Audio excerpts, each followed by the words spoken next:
Islamic ছোট নসিহত মনে রাখুন, দুনিয়া ক্ষণস্থায়ী কিন্তু আখিরাত চিরস্থায়ী। মোহাম্মদ সাল্লাল্লাহু আলাইহি ওয়াসাল্লাম বলেছেন, দুনিয়া হল মুহমিনের জন্য কারাগার এবং কাফিরের জন্য জান্নাত। তাই নামাজ ঠিক রাখুন, কোরআন তিলাওয়াত করুন, মানুষকে কষ্ট দেওয়া থেকে বাঁচুন, আল্লাহর উপর ভরসা রাখুন।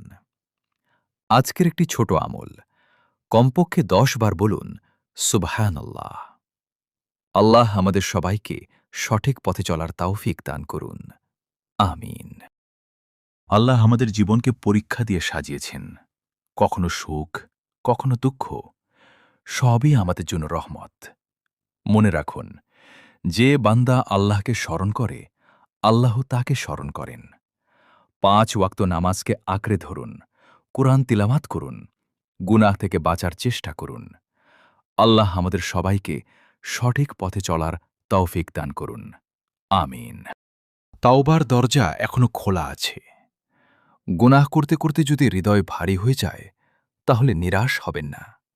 দরজা এখনো খোলা আছে, তাওবার দরজা। কোরআনে আল্লাহ বলেন, নিশ্চয়ই আল্লাহ সব গুনাহ ক্ষমা করেন। সূরা জুমার ৫৩। আপনি এক কদম এগোলে আল্লাহ রহমত নিয়ে আপনার দিকে আরও এগিয়ে আসেন। আজই শুরু করুন, একটু ইস্তেগফার, একটু কোরআন তিলাওয়াত, একটু ভালো কাজ।